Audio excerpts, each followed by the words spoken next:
estudiantes, el día de hoy iniciaremos con nuestra cátedra Derecho Administrativo General. Mi nombre es Mary Vargas y seré su facilitadora en la presente oportunidad.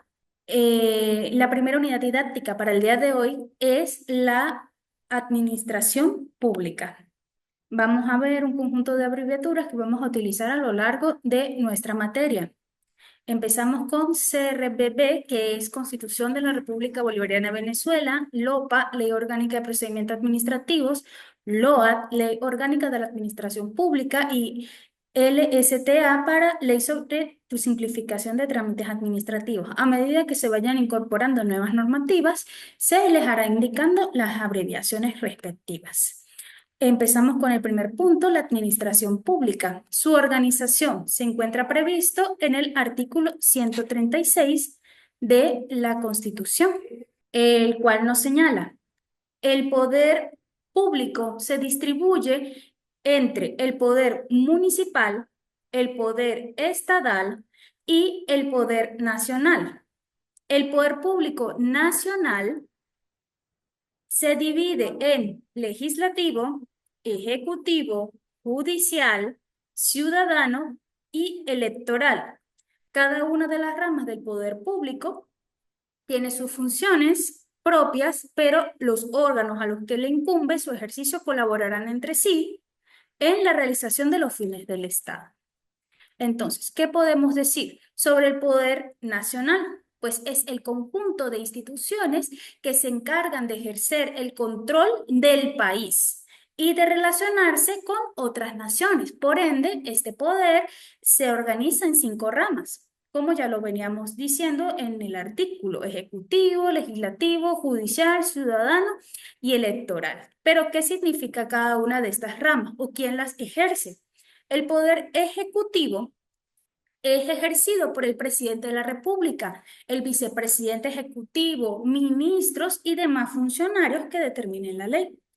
El poder legislativo, por su parte, es encarnado en la Asamblea Nacional, la cual está integrada por diputados elegidos en cada entidad federal por votación universal, directa y personalizada y secreta, con representación proporcional según una base poblacional del 1,1% de la población del país.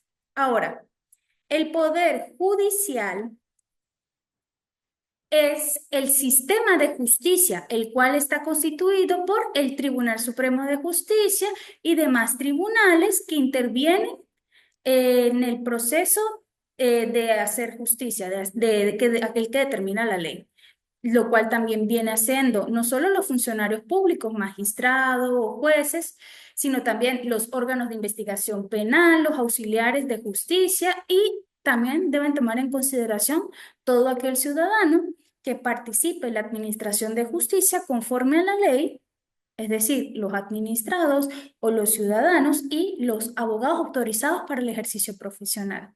Ahora, el poder ciudadano es ejercido a través del Consejo Moral Republicano, integrado por 3 organismos: Defensoría del Pueblo, Fiscalía General de la República y Contraloría General de la República. Finalmente, tenemos el poder electoral. El poder electoral lo ejerce el Consejo Nacional Electoral como ente rector, y son organismos subordinados a este, que es como lo son la Junta Electoral Nacional, la Comisión de Registro Civil y Electoral, la Comisión de Participación Política y Financiamiento, con organización y funcionamiento que establezca la respectiva ley de este organismo. Ahora tenemos el poder estatal. El poder, cuando se habla de poder estatal, se basa en especial a los estados, los cuales son entidades políticas territoriales, considerando como personas jurídicas, de conformidad a lo dispuesto en el artículo 19 del Código Civil, los cuales vienen a gozar de una autonomía en cuanto a la independencia, soberanía e integridad nacional, y tienen como obligación cumplir y hacer cumplir la Constitución y las demás leyes de la nación. El último poder que tenemos, o bueno, aquí también es importante acotar sobre el poder estatal, que dicha autonomía no es plena en todos los ámbitos, por cuanto los estados deben regirse por la legislación nacional, a pesar de que está facultado para crear su propia constitución, como por ejemplo el estado Táchira tiene una constitución propia, por cuanto esto acarrearía la nulidad de ser inconstitucional, bien sea parcial o total. Es importante destacar que el Estado es una figura que tiene su fundamento legal en el artículo 159 de la Constitución y para que sea constituido como tal requiere de la existencia de tres elementos. En síntesis, se puede decir que el poder estatal es aquel constituido por todas aquellas instituciones u organismos señalados en la Carta Magna con competencia a nivel de Estado. Así se detalla la existencia de, por ejemplo, un poder legislativo estatal que viene a ser representado por el Consejo Legislativo, un poder ejecutivo encarnado a través de la gobernación, un poder judicial por la dirección ejecutiva de la magistratura y un poder ciudadano a través, por ejemplo, de la Contraloría del Estado. Ahora sí, podemos hablar sobre el poder municipal. Es realmente un poder independiente al estadal, a pesar de que éste forme parte del Estado. Pues, es decir, los estados se organizan en municipios. Los estados se organizan en municipios y estos a su vez se organizan en parroquias. De acuerdo al artículo 173 de la Constitución, los municipios, según lo previsto en el artículo 168 de la Carta Magna, constituyen una unidad primaria de la organización nacional, gozando además de alcances contemplados en la Constitución y en la ley, siempre y cuando no menoscaben o interfieran en las atribuciones de los demás entes. Al igual que los estados, estos tienen personalidad jurídica y son representados por el alcalde, que es elegido por voto popular en un periodo de 4 años y puede ser otra vez reelegido, una vez más. El alcalde es la primera autoridad civil del estado, del municipio, porque la primera autoridad civil del estado es el gobernador. Todo ello de conformidad al artículo 174 de la Constitución. Ahora bien, ¿qué podemos entender por administración pública? De acuerdo a Breber Carías, la administración pública es el objeto que viene a regular el derecho administrativo. ¿Cómo lo dice él? De acuerdo, él dice en su un libro publicado en el 2004, yo le agregué la administración pública. Desde el punto de vista jurídico, puede considerarse como el objeto de regulación por excelencia del derecho administrativo. Ahora, la administración pública, ustedes pueden observar que esa definición es muy general. Ahora podemos empezar a ir de lo macro a lo micro. La administración pública tiene dos sentidos, uno material y uno orgánico, o uno de funciones y otro de actividad. Perdón, uno de organismo, de persona y otro de actividades o funciones. La administración pública en sentido material podemos definirla conforme a Breber Carías como aquella actividad administrativa. A ver, la actividad administrativa es toda actividad desarrollada por los órganos competentes de la administración pública o con autorización de la misma, de carácter sublegal, realizada en ejecución de las funciones del Estado para el cumplimiento de sus cometidos y de cuyas consecuencias o efectos responden tanto los funcionarios como las personas jurídicas estatales a las cuales representen.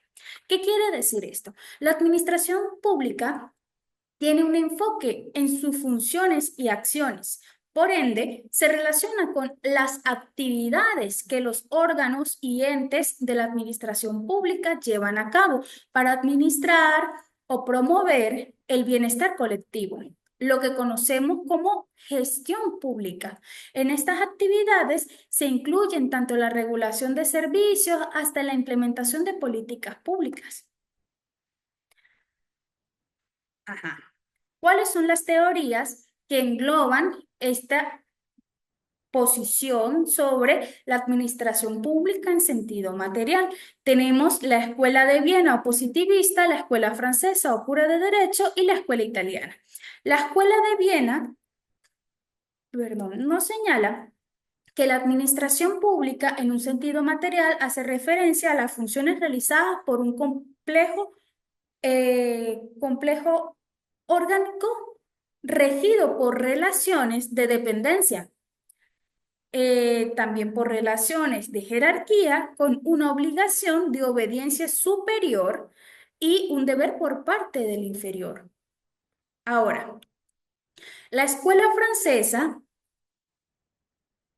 nos dice que a partir del realismo jurídico, la administración pública puede definirse como aquella actividad del Estado destinada a lograr el funcionamiento de los servicios públicos y los hacen a partir de tipos de actos, ya sea a través de una función legislativa, el establecimiento de reglas o una función administrativa.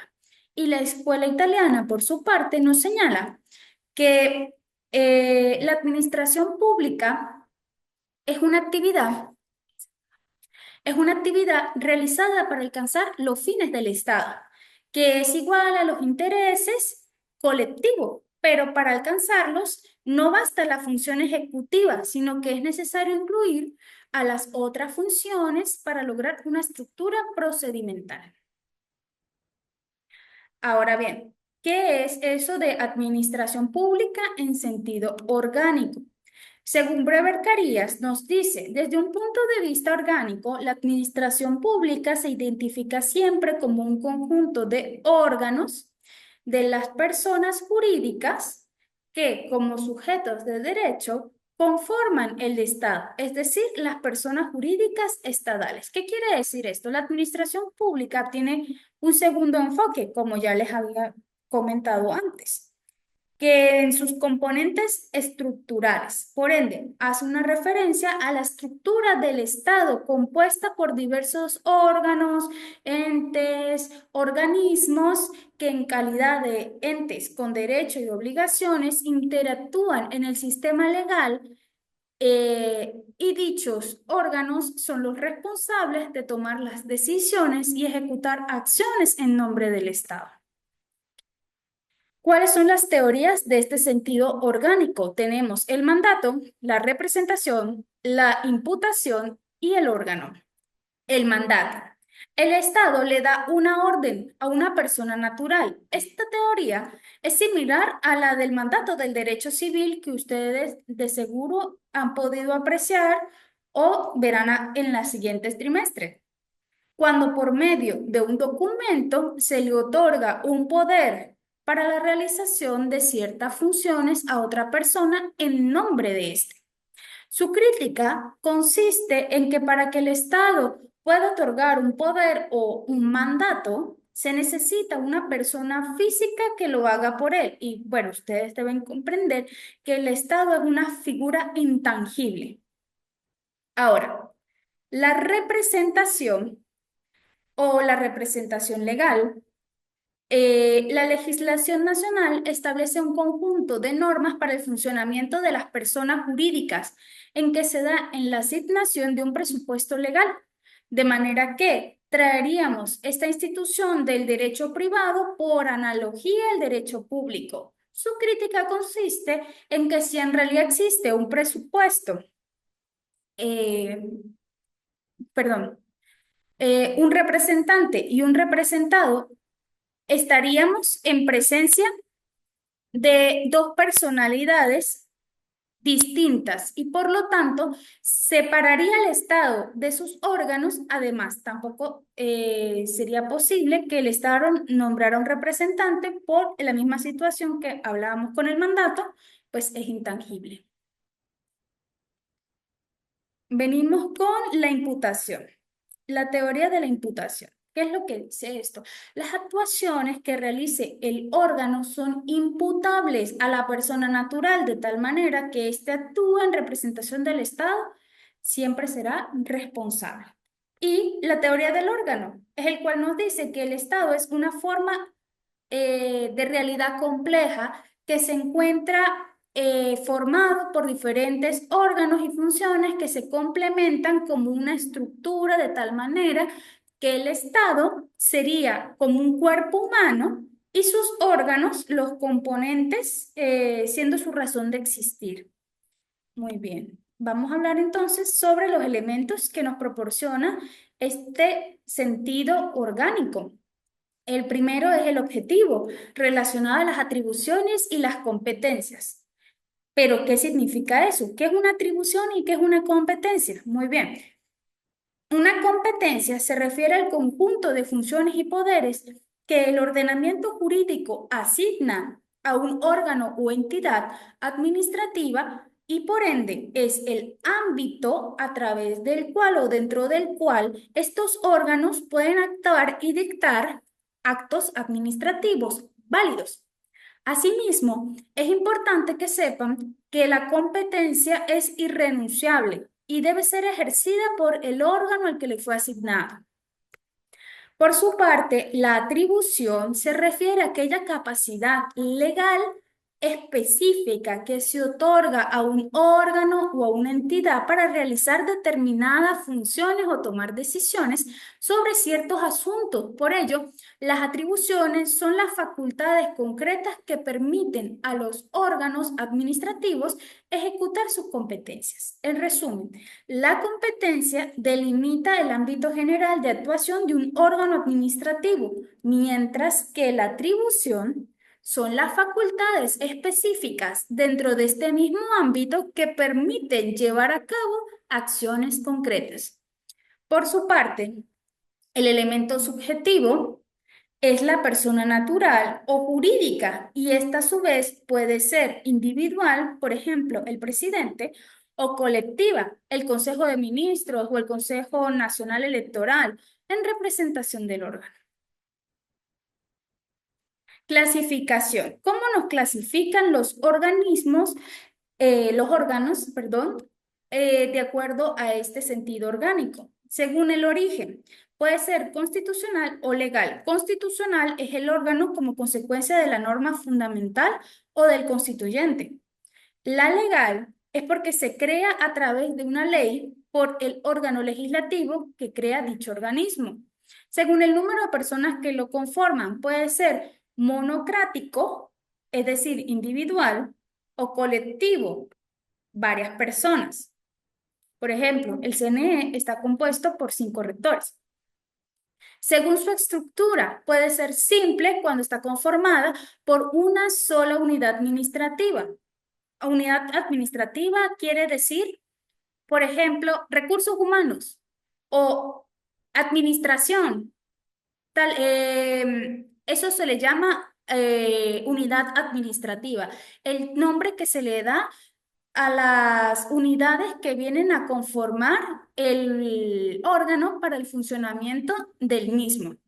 Ahora, complejo es cuando está conformado por varias unidades administrativas. Por ejemplo, la alcaldía puede tener recursos humanos, administración, planificación, tiene de repente otras administraciones, entonces puede tener hasta 10 oficinas, 15 oficinas, y todas ellas son sus unidades administrativas que permiten el buen funcionamiento del mismo. Según la esfera, puede ser interno y externo. Interno cuando solo afecta la parte interna del órgano. Externo cuando sus decisiones se van a aplicar o van a comprometer al órgano en relaciones intersubjetivas, es decir, con terceras personas. Según su naturaleza, puede ser órgano activo, órgano colectivo, órgano de control. Los órganos activos permiten actuaciones dentro de la administración pública. Ejemplo, Contraloría del Estado Táchira. El órgano colectivo nutren a los activos en el sentido de que les dan dictámenes y opiniones que pueden ser vinculantes o no para un órgano activo. Ejemplo, Consultoría Jurídica del SAREM. Y el órgano de control viene a supervisar que la administración cumpla de manera fiel con lo establecido en la Constitución y en la ley. Ejemplo, puede ser la Contraloría General de la República. Ahora, tenemos que ver que la administración pública, además de verse desde un sentido orgánico y material, también se puede ver en una distribución de poderes, podemos llamarlo así. Está el centralizado, el descentralizado y el desconcentrado. Vamos a ver qué es eso de administración pública central o descentralizada.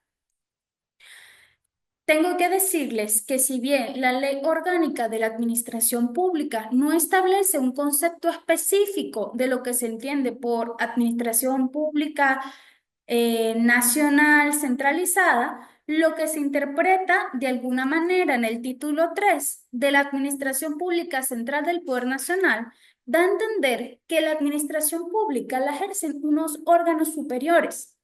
Por su parte, el título 4 de la desconcentración y descentralización funcional se deduce que dichos entes regularán la organización y funcionamiento de la administración pública de los estados, municipios y distritos metropolitanos, por cuanto expresamente establece que el presidente del Consejo de Ministros podrá, mediante decretos, desconcentrar y descentralizar la función de la administración pública.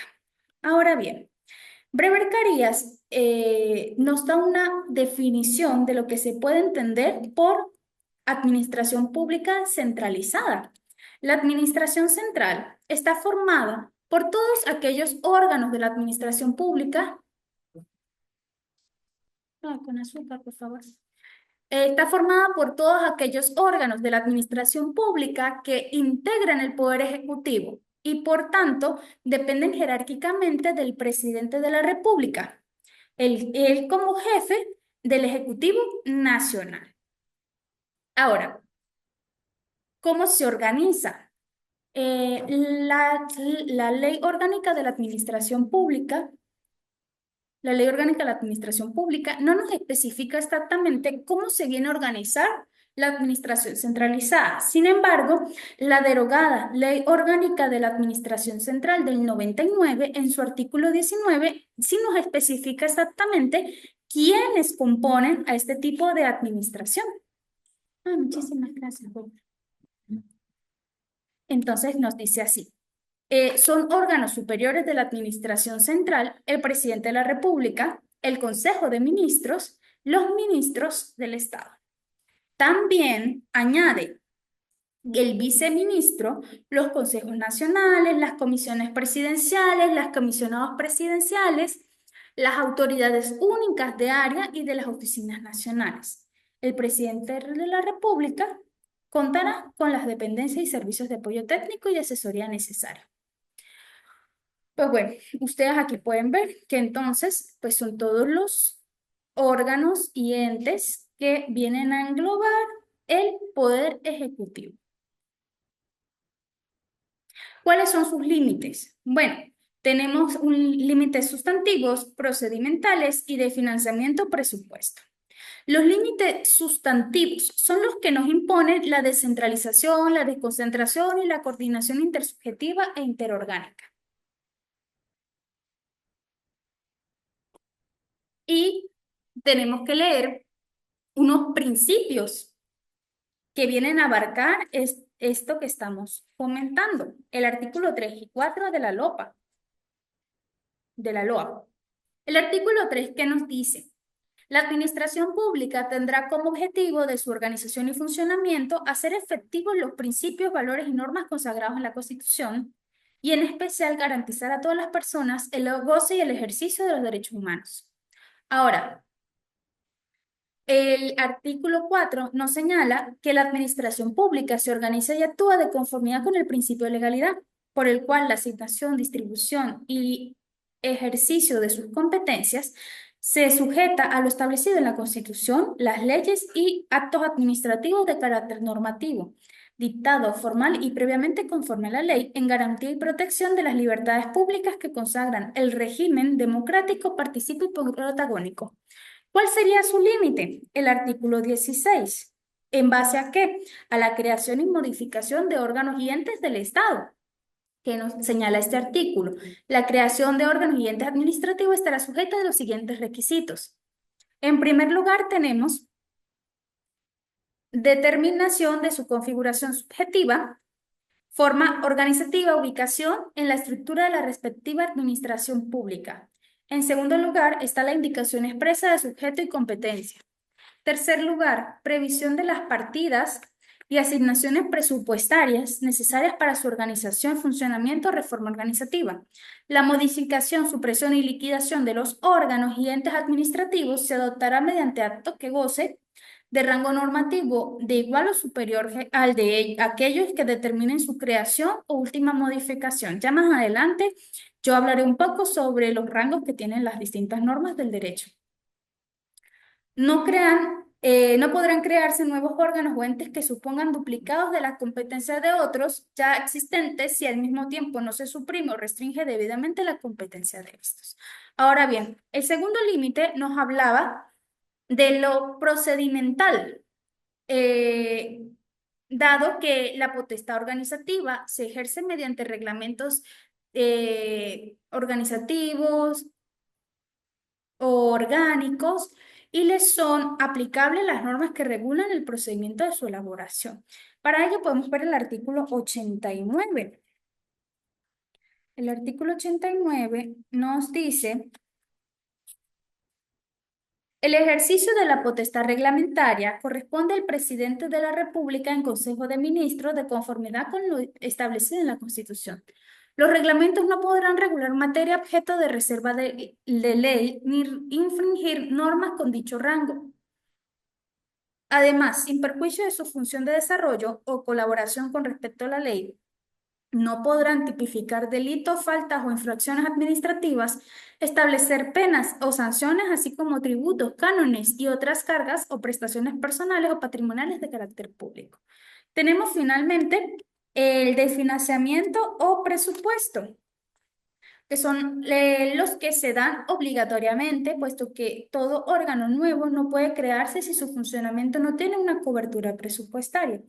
Nos habla entonces del principio 17, el cual dice: no podrá crearse nuevos órganos o entes de la administración pública que implique un aumento en el gasto recurrente de la República, los estados, los distritos metropolitanos, el distrito capital, el territorio insular Miranda o de los municipios, sin que se cree o prevea fuentes de ingresos ordinarios de igual o mayor magnitud a las necesarias que permiten su funcionamiento. Ahora bien, ¿cuál es el ámbito de poder o de aplicación en este tipo de administración? En principio, el poder ejecutivo, como ya hemos escuchado, pero no siempre es la administración del Estado, en virtud de disposiciones constitucionales, ya que la Constitución se habla de separación de poderes, los cuales son ejecutivo, legislativo, judicial, todo lo que ya ciudadano y electoral.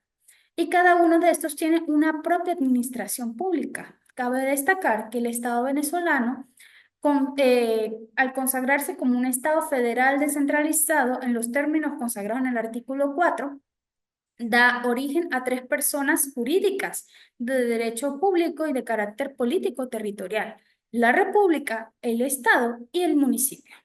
Por lo que a su vez da origen a cuatro niveles de administración pública: la administración nacional, estatal, de los distritos metropolitanos y la municipal.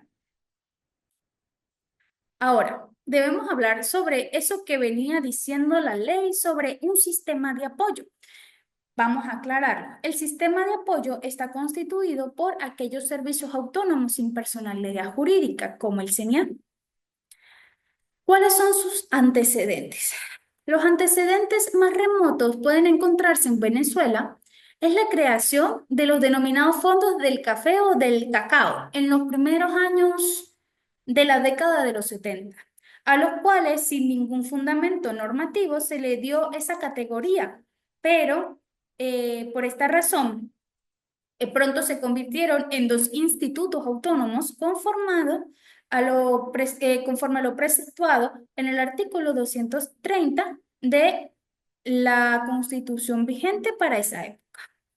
¿Qué se entiende entonces por un servicio autónomo sin personalidad jurídica? Son órganos desconcentrados creados por el presidente de la República mediante un reglamento orgánico, con la finalidad de prestar un servicio público a cargo del Estado, los cuales les permiten obtener recursos propios dotados de autonomía administrativa, presupuestaria, financiera y de gestión, sujetos al control jerárquico del ministro o del viceministro o incluso del jefe de la Oficina Nacional correspondiente. ¿Cuáles son sus características? Perdón, la base legal ubicada en el artículo 92 y 94 de la LOA. Y sus características, primero, forman un patrimonio unitario y permanente destinados a realizar una actividad. Segundo, tienen una autonomía funcional en el dominio financiero, presupuestario, contable y de gestión. Y tercero, pueden afectar sus ingresos o fondos para una finalidad determinada. La administración pública descentralizada. ¿Cómo la podemos definir? De acuerdo a Fernández y Fernández, 2023, es aquella que propende a transferir un determinado centro de toma de decisiones, un conjunto de atribuciones, funciones, facultades, actividades y recursos en favor de entes, órganos, instituciones o regiones que se hallan respecto del centro, es decir, de la central, en una situación de cierta subordinación, más no una relación de jerarquía. En otras palabras, la descentralización significa transferir una autoridad política, financiera y administrativa de la administración pública central a otros organismos a los cuales se le atribuye una competencia determinada que facilite y garantice mejorar los servicios públicos para el público. ¿Cuál es su origen? Bueno, la doctrina administrativa ha sostenido que los institutos autónomos aparecen por primera vez mencionados en el Código Civil cuando el artículo 19 establece una personalidad jurídica a la nación, de las entidades políticas que la componen, de todos los seres o cuerpos morales de carácter público, o los cuales alude de manera incidental la Constitución del 61, llamando a las demás personas jurídicas de derecho público, que no son otra cosa más que un mismo instituto autónomo. En efecto, pues la evolución legislativa actual demuestra que los institutos autónomos y los establecidos públicos son una misma categoría de entes públicos y ambos términos pueden considerarse sinónimos. Asimismo, la administración pública descentralizada se regía por la Ley Orgánica de la Administración Pública, específicamente en el artículo 29, el cual señala, lo cual indica que los titulares de la potestad organizativa podrían crear entes descentralizados funcionalmente cuando el mejor cumplimiento cuando el mejor cumplimiento de los fines del Estado así lo requiere, en los términos y condiciones previstos en la Constitución y en la Ley Orgánica de la Administración Pública. Los entes descentralizados funcionalmente serán dos tipos: los entes descentralizados funcionalmente con forma de derecho público y aquellos con derecho privado. Ahora, ¿cuál es su fundamento jurídico? Pues lo tenemos aquí en su artículo 29, que dice así: los titulares de la potestad organizativa podrán crear entes descentralizados funcionalmente cuando el mejor cumplimiento de los fines del Estado si lo requiera, en los términos y condiciones previstos en la Constitución y en este decreto y demás normativas aplicables. ¿Cuáles son los tipos? Están los descentralizados de derecho público y de derecho privado, como yo ya les venía diciendo. ¿Pero qué significa esto? Aquellos entes descentralizados funcionalmente de derecho privado estarán conformados por aquellas personas jurídicas constituidas de acuerdo a las normas del derecho privado y podrán adoptar o no la forma empresarial de acuerdo a los fines y objetivos para los cuales fueron creados y en atención a si le fueran fundamental de sus recursos provenientes de su propia actividad o de aportes públicos. Ahora, los entes de derecho público, los entes descentralizados de derecho público estarán conformados por aquellas personas jurídicas creadas y regidas por normas de derecho público y que podrán tener atribución el ejercicio de potestades públicas. Su naturaleza. Los entes descentralizados funcionalmente con forma de derecho privado pueden ser a su vez de naturaleza societaria, fundacional o asociativa, empresas, fundaciones y asociaciones del Estado. Y los entes descentralizados funcionalmente de naturaleza fundacional con forma típica de derecho público comprende los institutos públicos y los institutos autónomos, los cuales son creados y podrán perseguir fines empresariales o no empresariales. Ahora, ¿cómo se revierte o es posible revertir la descentralización? Bueno, la descentralización funcional solo podrá revertirse por medio de la modificación de aquel acto administrativo al cual dio origen. Y entramos entonces con qué son los institutos autónomos o su naturaleza más bien, porque ya hemos explicado un poco sobre qué es esto de un instituto autónomo. La naturaleza. Bueno, el artículo 142 de la Constitución nos lo aclara. Los institutos autónomos solo podrán crearse por ley, tales instituciones, así como los intereses públicos en corporaciones o entidades de cualquier naturaleza, estarán sujetas al control del Estado en la forma en que la ley lo establezca. ¿Qué quiere decir esto? Los institutos autónomos no pueden concebirse sino como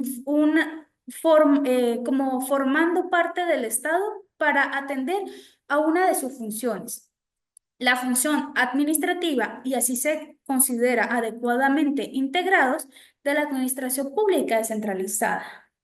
Y así, defendiéndose como persona jurídica de derecho público y de naturaleza fundacional, de acuerdo con las disposiciones legales creadas por la ley nacional, estatal u ordenanza municipal. Y por ello, cumpliendo con el principio constitucional de que solo por ley puede crearse un instituto autónomo con el fin de poder freno a la creación desordenada de los mismos, siendo imprescindible su creación mediante una ley. ¿Cuáles son sus requisitos para la creación? El artículo 99 nos dice, el primero, el señalamiento preciso de su finalidad, competencias y actividad. Lo segundo, el grado de autogestión presupuestaria, administrativa y financiera. Tercero, la descripción de la integración de su patrimonio y de sus fuentes de ingreso. Cuarto, su estructura organizativa interna a nivel superior con indicación de sus unidades administrativas y señalamiento de su jerarquía y atribuciones. Quinto, los mecanismos particulares de control de tutela que ejerce el órgano de adscripción. Sexto, aquel demás requisitos que las leyes puedan llegar a establecer. ¿Cuáles son sus características? Primero, son órganos de la administración pública, son entes descentralizados. Tercero, son creados por el Estado que se organizan mediante un régimen especial de administración. Cuarto, generalmente son dirigidos y administrados por cuerpos colegiados designados por un poder ejecutivo. Sexto, no están sometidos al principio de unidad del tesoro, es decir, sus ingresos no pasarían a la Tesorería Nacional, sino a la caja del mismo instituto o sus depósitos bancarios. Séptimo, gozan de privilegios y prerrogativas que la ley acuerde con la República, los estados y los distritos metropolitanos, así como municipios. Octavo, están sometidos a la fiscalización de la Contraloría General de la República. El control podría ser ejercido de dos formas. Primero, mediante intervención periódica o por medio de una instalación de unidades permanentes de control de los mencionados institutos, presentando el deber de presentarse ante la Contraloría dentro de un plazo que esté fijo, contado a partir de la fecha de cierre de ejercicios fiscales, los estados financieros, las ejecuciones de presupuestos, según sea el caso, para un análisis de cuenta.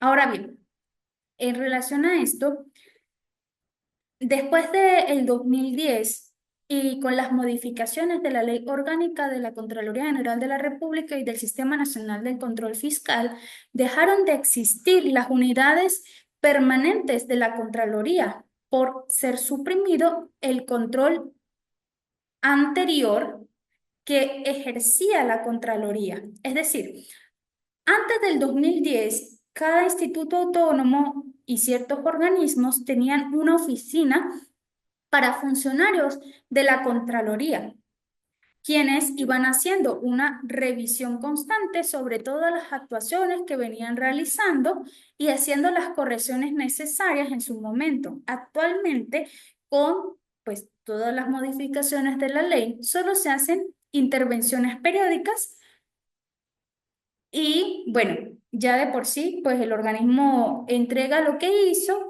todas sus actuaciones, por eso decía los balances, estado financiero, ejecución de presupuestos, a la Contraloría. Ellos se lo entregan en un equipo auditor, quienes van creando un expediente que se analizará a profundidad ya en la Contraloría como tal.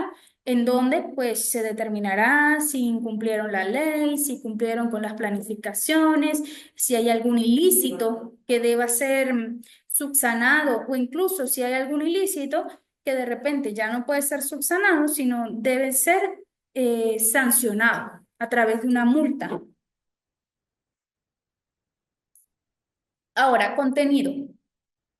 Los institutos autónomos deben contener el señalamiento, como ya veníamos diciendo, de su finalidad, competencias, actividades, descripción de la integración de su patrimonio, sus fuentes ordinarias de ingreso, la estructura organizativa interna e indicación de las unidades administrativas, las jerarquías, atribuciones, mecanismos de control y, bueno, privilegios, prerrogativas. Todo esto debe estar específicamente estipulado. Objetivo. Bueno, atender actividades de carácter industrial, agropecuario, de servicios, tales como social, educativo, científico y cultural, que sea propio de la administración descentralizada. ¿Cómo se puede suprimir? Bueno, los institutos autónomos solo podrán ser suprimidos por una ley especial o una ordenanza, puesto que son los instrumentos normativos que los crean, lo cual establecerá la regla básica de la disolución, así como la potestad necesaria para que el respectivo Poder Ejecutivo Nacional, Estatal o Municipal proceda con su liquidación. ¿Cuáles serían las ventajas? Bueno, la gestión resulta más fácil y ágil para la praxis administrativa, se vuelve más dinámico, como lo requieren los bienes y los servicios que han sido confiados a su dirección. Diferencia con un servicio autónomo.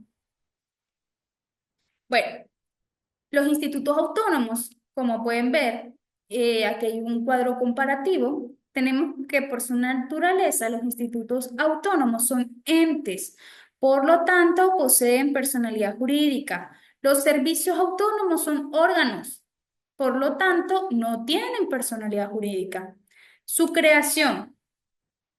Los institutos autónomos son creados por una ley. Los servicios autónomos son creados por un decreto. El control. Los institutos autónomos, por ser entes públicos, únicamente están sujetos al control de la tutela por parte del ministerio al cual están adscritos. Los servicios autónomos están sujetos al control jerárquico por parte del ministerio o viceministerio o la oficina de la que le corresponda. ¿Qué quiere decir esto? Los institutos autónomos, eh, al ser atribuciones propias de diferentes órganos y entes, son auditados por la Contraloría, para que puedan comprender más esto. Los servicios autónomos no los audita la Contraloría porque ellos mismos son auditados por el ministerio. Ahora, supresión. Los institutos autónomos solo son suprimidos mediante una ley o un decreto ley. Los servicios autónomos a través de un reglamento orgánico. El instituto autónomo, su principio constituye una expresión de una figura organizativa de la descentralización funcional o institucional, mientras que el servicio autónomo constituye la expresión de la figura organizativa de la desconcentración administrativa.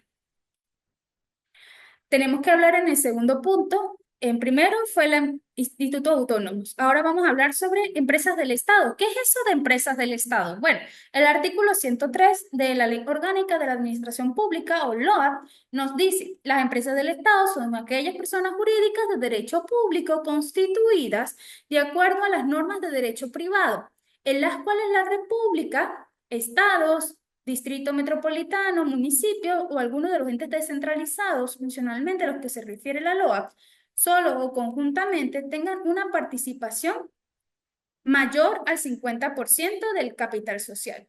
Aquí en el estado Táchira hay un ejemplo muy claro. La Lotería del Táchira es un instituto autónomo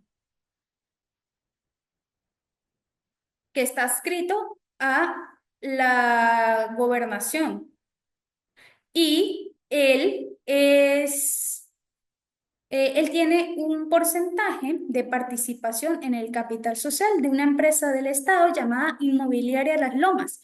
Inmobiliaria Las Lomas, sé que es parte de la Lotería del Táchira y otro organismo público. Entonces, son dos institutos que se unen para crear una empresa del Estado. Ahora, sus características.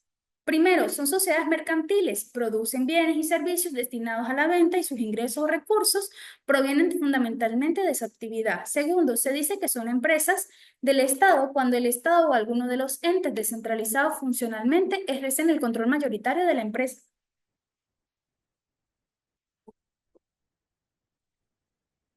Al tener más del 50%.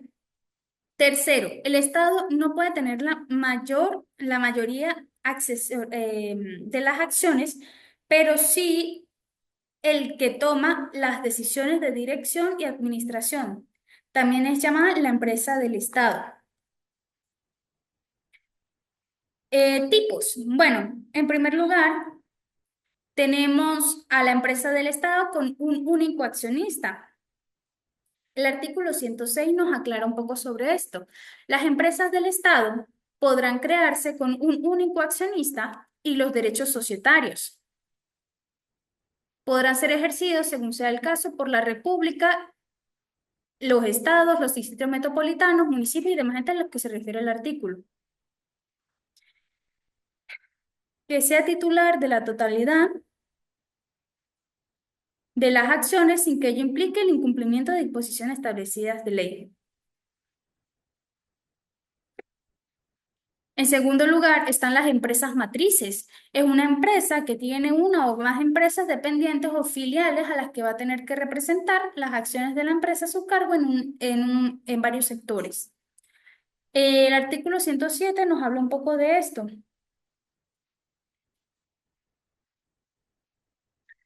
Cuando operen varias empresas del Estado en un mismo sector o requieran una vinculación, aunque operen en diversos sectores, el presidente de la República, el gobernador, el alcalde correspondiente podrán crear empresas matrices eh, tenedoras de las acciones de las empresas del Estado y de las empresas mixtas correspondientes, sin perjuicio de instituciones públicas o autónomas que puedan desempeñar una igual función.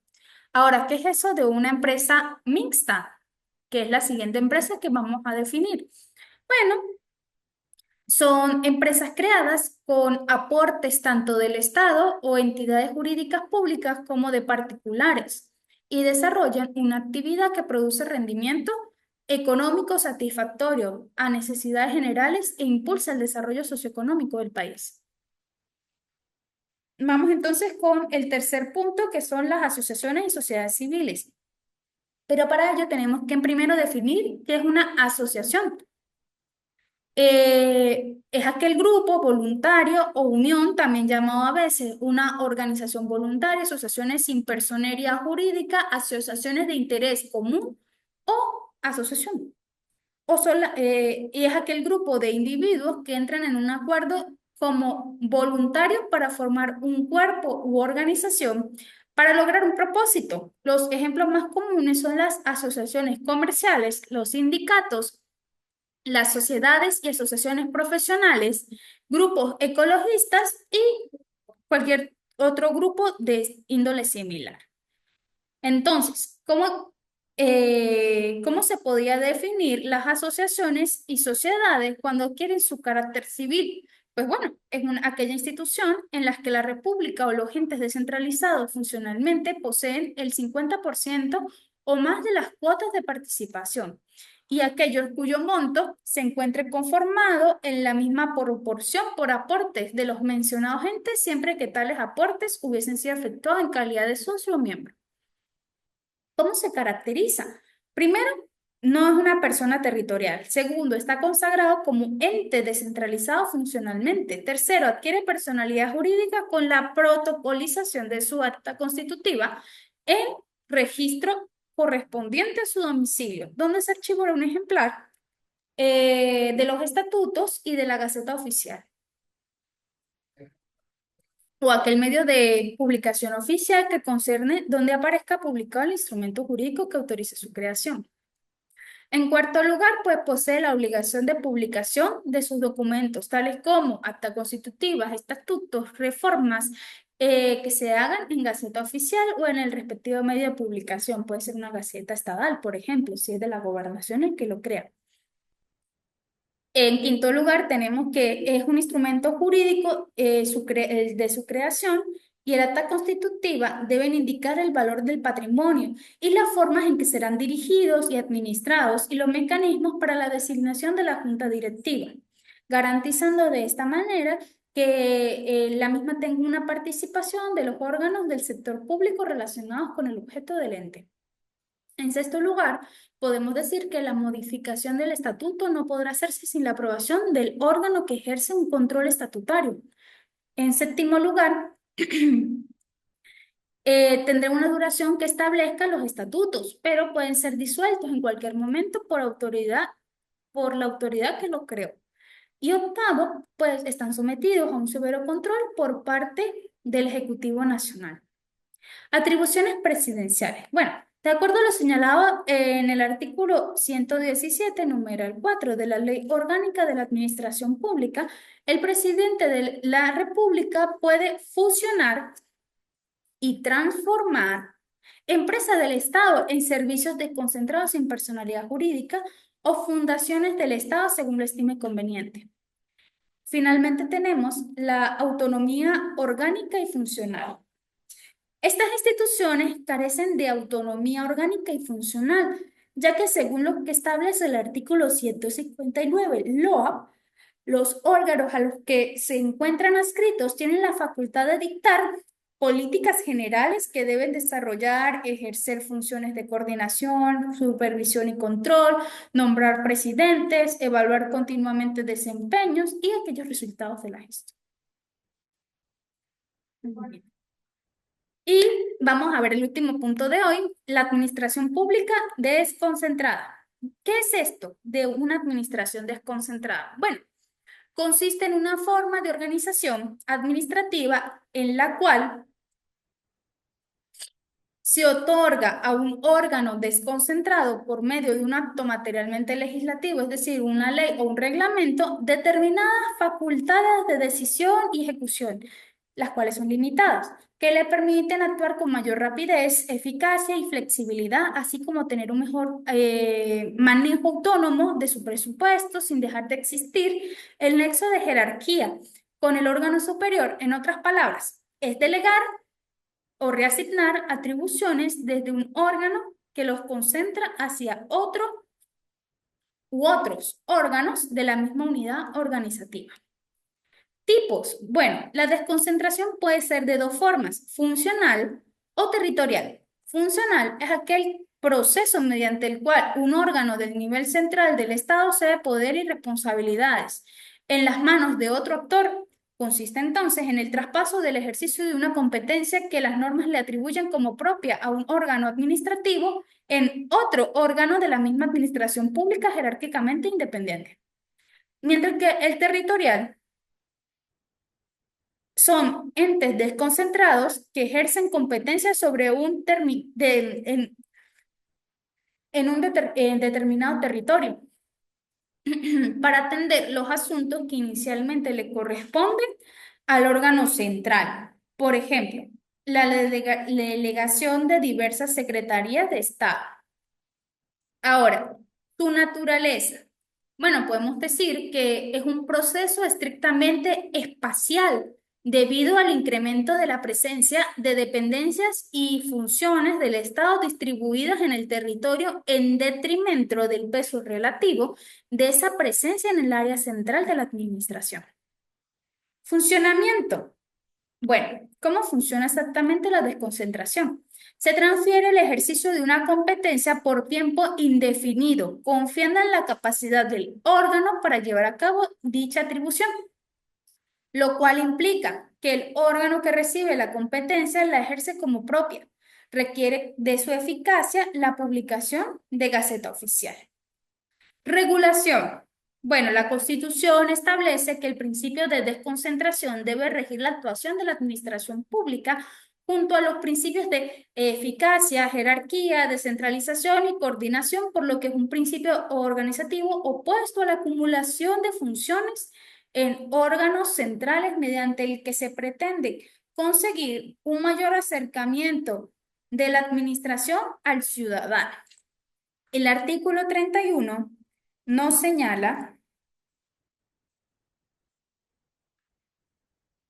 la administración pública, con el objeto de acercarse a las personas y mejorar el servicio prestado, podrá adaptar su organización a determinadas condiciones de especialidad funcional y particularidad territorial, transfiriendo atribuciones de sus órganos superiores a sus órganos inferiores, mediante acto administrativo dictado conforme con el presente decreto con rango, valor y fuerza de ley. La desconcentración de atribuciones solo podrá revertirse mediante la modificación o derogación del instrumento jurídico.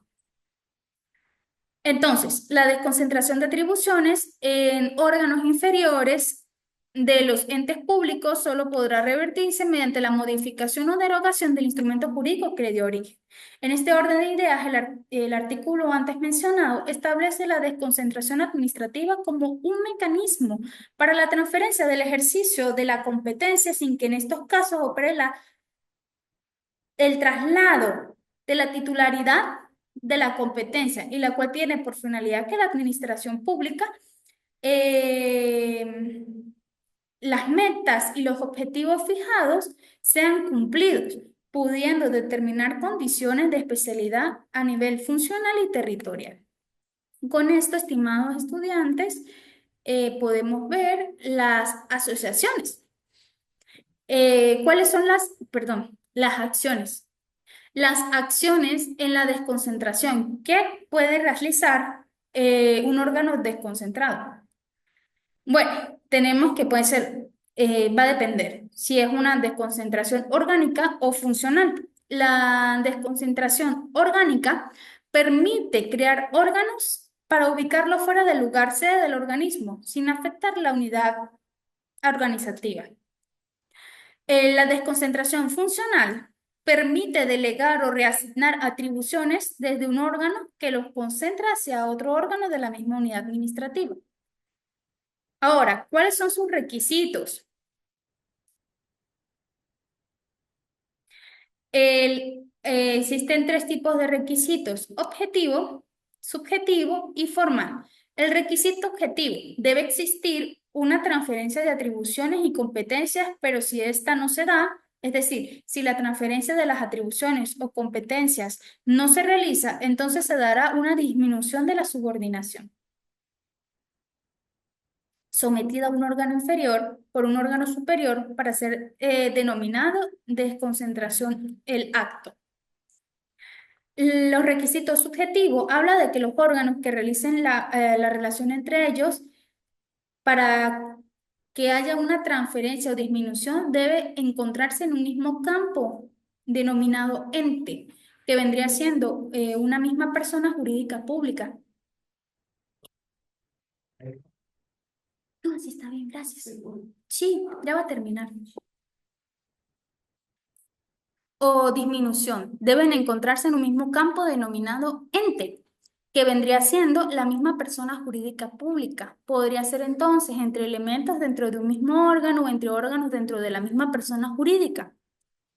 Y el formal habla de que la transferencia que se vaya a realizar tiene que estar reglada por una norma de rango legal expresa, pues se está disponiendo de una atribución a competencia innata de un órgano ya definido, y dicho órgano quiere transferirlo a otro de menor jerarquía, pero con la suficiente capacidad para ejecutar las acciones como suyas, teniendo certeza el órgano desconcentrado de que el órgano al que desconcentró no lo pondrá en una situación compleja por la irresponsabilidad de ejecución de atribuciones o competencias.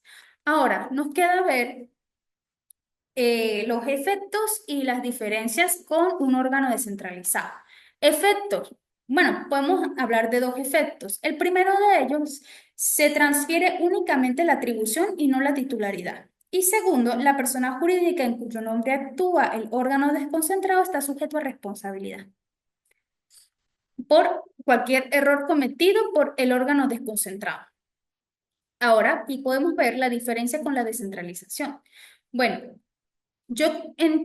tengo una diferencia puntual y clave entre estos dos para que ustedes puedan comprenderlo bien. La descentralización transfiere la titularidad de la competencia, mientras que la desconcentración transfiere únicamente la atribución. ¿En qué quiere decir esto con la competencia? En consecuencia, transfiere cualquier responsabilidad que se produzca por el ejercicio de las funciones o la gestión del servicio público correspondiente en la persona jurídica y en los funcionarios de ese ente. Mientras que la desconcentración, la persona jurídica en cuyo nombre actúa el órgano desconcentrado va a ser el responsable patrimonialmente de cualquier error cometido por el órgano desconcentrado en función atribuida. Con esto ustedes pueden comprender cuál es la diferencia entre competencia y atribución. Con esto finalizamos, estimados estudiantes, la presente unidad didáctica 1, la administración pública. Gracias por su atención. Cualquier duda o pregunta relacionada con el tema pueden comunicarse conmigo a través de la mensajería. Asimismo, es- me gustaría mostrarles la aquí ustedes ya tienen la página disponible, información general. Recuerden revisar el plan de evaluaciones que ya está aquí, los anuncios del facilitador, donde se le dan todas las pautas a seguir para que haya un buen rendimiento sobre las actividades. Asimismo, aquí se les participa sobre el uso de inteligencia artificial, dónde deben buscar información, dónde no deben buscar información, si tienen algún reposo médico, dónde deben consignarlo para que puedan cumplir con su actividad. Y en el módulo 1 ya tenemos aquí la actividad 1, que va a ser un cuadro comparativo. Apertura el 17 de febrero, finaliza el 23 de febrero. Quienes no sepan hacer un cuadro comparativo, yo les dejé un video que les explica fácilmente cómo realizar las comparaciones con diferencias y semejanzas. Aquí está la unidad didáctica 1, la administración pública, instrucciones. ¿Qué van a comparar? Bueno, la administración pública centralizada, descentralizada y desconcentrada. Me van a hacer una comparación de esos tres tipos de administración pública. ¿Cómo va a ser? Una página para la portada, máximo 5 hojas para el cuadro comparativo de estas tres administraciones públicas y al finalizar, me deben colocar las referencias bibliográficas siguiendo el manual de normas APA séptima edición sobre todos los libros, revistas y tesis, trabajos de grado que hayan utilizado para extraer la información. Aquí mismo yo les especifico que deben utilizar la letra Arial, tamaño 12, el margen a 3 centímetros en cada lado, la hoja tamaño carta y el interlineado simple. Los criterios que se van a tomar para la evaluación: la estructura y organización, claridad y precisión, representación y visualización, relevancia y concordancia, originalidad, uso de fuentes y referencias, seguir instrucciones. Quiero aclarar que seguir instrucciones es hacer todo lo que esta página les dice. Incluso seguir instrucciones significa que deben adjuntar un archivo en PDF con el nombre actividad 1, nombre del participante. Si no cumplen con todas las instrucciones que se le están dando, van a perder los 5 puntos de la actividad. El último es cumplimiento del plazo y la asistencia que voy a tomar en este momento. Fecha de entrega, ponderación de la actividad y cómo lo van a enviar. Asimismo, aquí también tienen adjunto las normas APA séptima edición. Entonces, vamos a pasar la asistencia. En esta oportunidad Actualmente solamente tengo un estudiante para esta cátedra y es Gregorio Helves Luna. Muy bien.